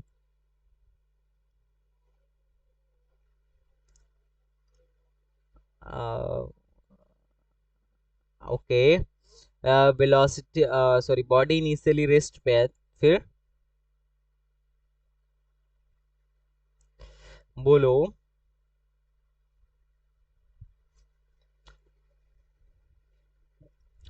कोई मुझे बोलेगा? यहाँ पे एक चीज ध्यान देना, जैसे अभी मैंने बोला, अभी मैंने जो वेलोसिटी का फॉर्मूला बताया, वेलोसिटी का फॉर्मूला बताया, ठीक था ना? वेलोसिटी का फॉर्मूला बताया ना, तो अगर तुम इससे निकालोगे ना तो आंसर गलत हो जाएगा। पता है क्यों? पता है क्यों? हेलो। बिकॉज गलत ऐसे होगा ना कि यहाँ पे जो आ रहा है ना, म्यूचुअल अट्रैक्शन फोर्स की वजह से आ रहा है। This is for external force. तुमने एक्सटर्नल फोर्स की वजह से क्या करा है, वेलोसिटी अलग अलग इनका वो करा है, वेलोसिटी अलग करा है, पर ये तो तुमने रख दिया था, इनको ऐसे रख दिया, रख के छोड़ दिया। अरे दो चार समझ लो ना, दो चार समझ लो, तुमने रख के छोड़ दिया तो ये अपने एक दूसरे के पास आने लगे। तो ये म्यूचुअल अट्रैक्शन की वजह से आ रहा है, ना कि किसी एक्सटर्नल फोर्स की वजह से आ रहे हैं। तो इसका सेंटर ऑफ मास टस से मस नहीं होगा, टच से मस नहीं होगा। This is because of mutual attraction. Simple logic. तो जब टच से मस नहीं होगा तो इसका velocity of centre of mass zero होगा। ये बात ध्यान में रखना। ये थोड़ा सा एक मिसकंसेप्शन रहता है, तो वो मुझे थोड़ा सा बताना जरूरी था, वरना अभी तुम मार के आते पक्का। कितने लोगों को मेरी बात समझ में आ गई कि हाँ सर ठीक है? ठीक है। क्वेश्चन नंबर 23 कर लो, जेई मेंस का सवाल है। उसके बाद हम लोग आगे बढ़ते हैं, बहुत हो गया इस। क्या हुआ? अरे यार, आज मतलब कल के बाद डायरेक्ट आज ले रहा हूँ, उसमें भी तुम रात को भी तुमने यही करा था ना उस दिन। कौन थी वो रात को जो करी थी कि सर आप कब तक चलाएंगे क्लास? तुम लोग बोर हो जाते हो क्या मेरे क्लास से? क्या हुआ? अच्छा डायलेक्टर्स थी, हाँ हाँ। बोर हो जाती हो क्या बुशरा?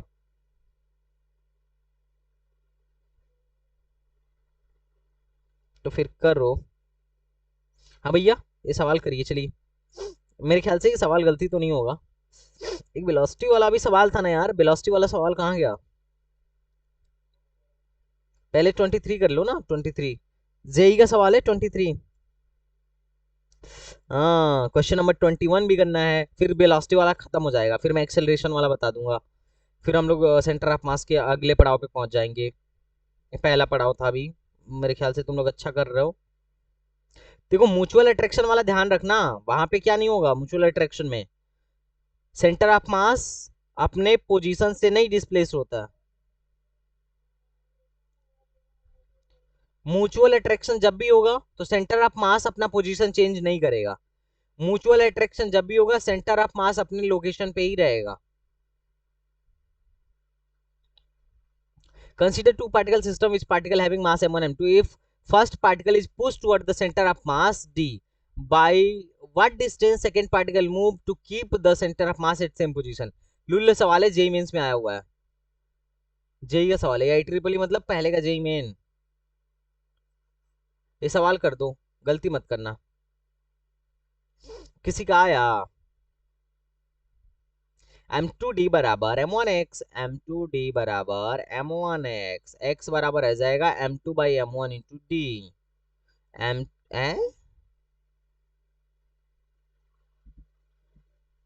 सी, मेरा तो यही आ रहा है, देखने दो फिर। आओ करते हैं, फिर इसको ले चलते हैं ऑप्शन से। देख लेते हैं, देख लेते हैं। चलो आ जाओ, इस सवाल को करना है तो प्रेम से इसको उठाइए। To consider mass m1 m2, एक है m1 एक है m2, this is m1, this is m2। अब क्या किया गया ना, पहले वाले को d इधर ढकेला गया है तो बस हो गया m1 इंटू डी बराबर m2 इंटू, मान लो इसको x ढकेला जाएगा।